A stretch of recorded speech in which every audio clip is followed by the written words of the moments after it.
সম্মানিত বিনিয়োগকারী ভাই বোনেরা, আসসালামু আলাইকুম। আশা করি আপনারা সবাই ভালো আছেন, শারীরিকভাবে সুস্থ আছেন। আমি আজকে 7ই ফেব্রুয়ারি শনিবার 2026 এই ভিডিও আলোচনা করছি এবং আমার আজকের আলোচনার শিরোনাম পরিস্থিতি বিবেচনায় শেয়ার দুটো কি সামনে ডবল হতে পারবে।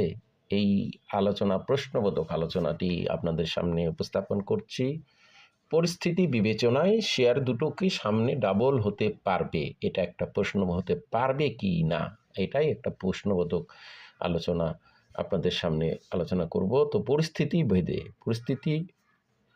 ভেদে এটা বলতে আমি আপনাদেরকে বোঝাতে চেয়েছি, আপনারা জানেন বর্তমান নির্বাচনকালীন অবস্থা চলছে এবং আগামী 12 ফেব্রুয়ারি নির্বাচনের পর কোন রাজনীতিক বা গণতান্ত্রিক সরকার ক্ষমতায় আসবে আমরা সবাই জানি। সুতরাং এই গণতান্ত্রিক সরকার ক্ষমতায় আসলে আমরা দেখেছি বাজারের চিত্রটা কিছুটা ব্যতিক্রম হয়। নতুন সরকার আসলে বা নতুনভাবে গণতান্ত্রিক সরকার প্রতিষ্ঠিত হলে বাজার অবস্থান ভালো হয়। পাশাপাশি যেই রাজনৈতিক দলের সরকার গঠন করে তার নিয়ন্ত্রণাধীন মালিকাধীন কোম্পানিগুলো একটা বড় প্রকট আকার ধারণ করে উত্থানের। এটা আমরা সচরাচর ঢাকা স্টক এক্সচেঞ্জে দেখে থাকি বা এরকম পরিস্থিতিবিধি হয়ে থাকে, সেটা আমরা সবাই জানি। তো আমরা সামনে নির্বাচনে যে প্রধান দুটি দল বর্তমানে বা জোট নির্বাচন করছে, সে বিএনপি এবং জামাত, এই দুটোর কিন্তু এইরকম শেয়ার আছে, শেয়ারগুলোর নামগন্ধ আছে, সেই ধরনের দুটো শেয়ার নিয়ে আমি আপনাদের সামনে পরিস্থিতি ভেদে হতে পারে কিনা সেটাই আলোচনা করব। তো প্রথম শেয়ারটি আপনারা জানেন ইসলামী ব্যাংক। এটা জামাতে ইসলামী তারা এটার সঙ্গে জড়িত থাকে বা আছে, এটা আমরা সবাই জানি, নামও আছে বা গন্ধও আছে, এটা বলা যায়। ইসলামী ব্যাংক আমরা দেখছি অলরেডি কিন্তু শেয়ারটি প্রাইস ইনক্রিজ করা শুরু হয়েছে, যদিও গত দিন একটা 1 টাকা 50 পয়সা দাম কমে 52 টাকা 70 ক্লোজ ছিল। আমরা দেখছি 38 লক্ষ ভলিউম নিয়ে 20 কোটি 8 লাখ টাকার শেয়ার ট্রানজ্যাকশন করে 52 টাকা 70 পয়সা ক্লোজ প্রাইস ছিল।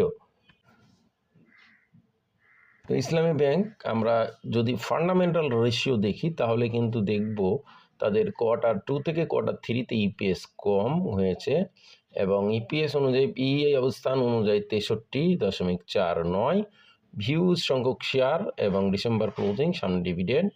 ওভারঅল এই শেয়ারটি আমরা যদি পারফরম্যান্স দেখি, ফান্ডামেন্টাল রেশিও দেখি, সেই অনুযায়ী কিন্তু তার সেই রকম অ্যাবিলিটি আমরা স্ট্যান্ডার্ড পি রেশিও হিসেবে দেখতে পাচ্ছি না, যেহেতু লোন মার্জিন নাই।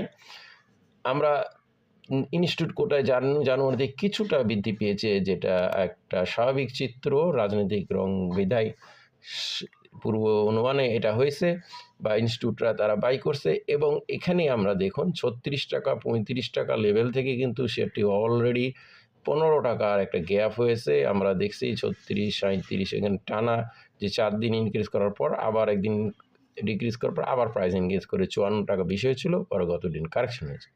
তো এখানে কিন্তু আমরা স্বাভাবিকভাবে ম্যাক্সিমাম একটা ভলিউম 42,14,000-এর ভলিউম কিন্তু আমরা দেখে নিয়েছি গত 3রা ফেব্রুয়ারি এবং এরপর শেয়ারটি কারেকশন হয়ে আবার ভলিউম কমেছে।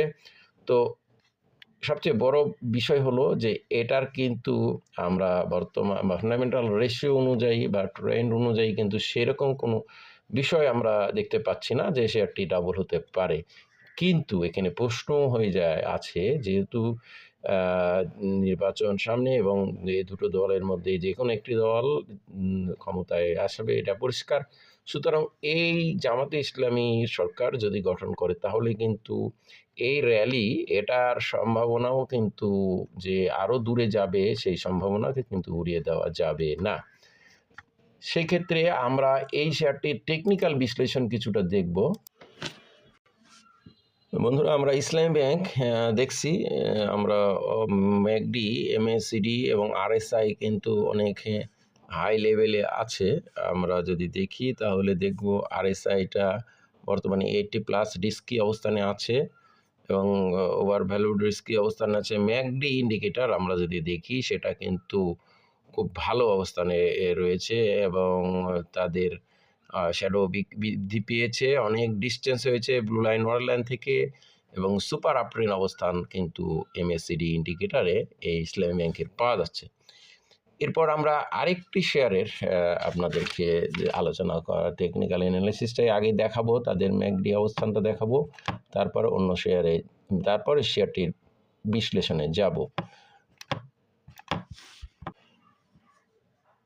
জি বন্ধুরা, এরপর আমরা ফিরে এসেছি মনো ফ্যাব্রিক টেক্সটাইল সেক্টরে। এই শেয়ারটির বর্তমানে আমরা টেকনিক্যাল অ্যানালিসিসে দেখব। দেখুন এটা কিন্তু আরএসআই, আমরা যদি দেখি আরএসআই, এটা আরএসআই অবস্থান বর্তমানে 56-এ আছে এবং এমএসিডি ব্লু লাইন শুরু হয়েছে ক্রস করে, আমরা শ্যাডো ইনক্রিজ করেছে এবং ব্লু লাইন অল ডিস্টেন্সে আপট্রেন্ড শুরু করেছে, এখনও সুপার আপট্রেন্ড পজিশনে নাই, আপট্রেন্ড শুরুমাত্র হয়েছে।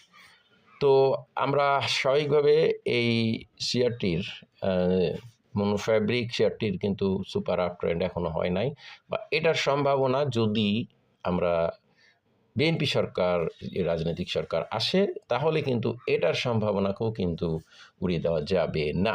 এবার আমরা এই শেয়ারটির টেকনিক্যাল অবস্থান দেখব, ফান্ডামেন্টাল অবস্থান দেখব বন্ধুরা। ফান্ডামেন্টালি পজিশনটা যদি দেখি তাহলে দেখব মনো ফ্যাব্রিক আমরা গতদিন 20 টাকা 80 পয়সা ক্লোজ প্রাইস ছিল এবং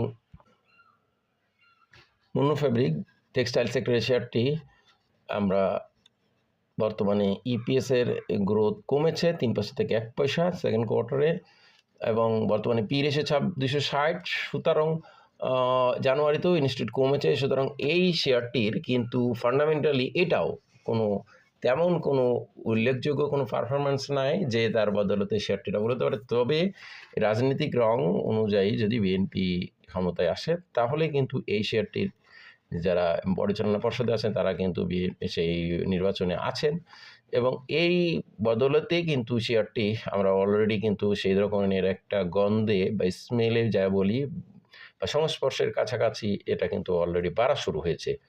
তো সেই ক্ষেত্রে কিন্তু এই শেয়ারটি যদি সেই তাদের রাজনৈতিক দল ক্ষমতায় আসে, তাহলে কিন্তু এটাও সেই পরিস্থিতি প্রেক্ষাপটে এটার সম্ভাবনাও কিন্তু ডবল হওয়ার সম্ভাবনা উড়িয়ে দেওয়া যায় না। তো শুধুমাত্র পরিস্থিতি প্রেক্ষাপটেই কিন্তু এগুলো হওয়া সম্ভব। ইসলামী ব্যাংক এবং মনো ফ্যাব্রিক যাদের নিজ নিজ সরকার গঠন করে তবেই সম্ভব, যেহেতু অতীত হিস্ট্রিতে আমরা দেখেছি, কিন্তু স্বাভাবিকভাবে এটা কোনোভাবেই সম্ভব নয়।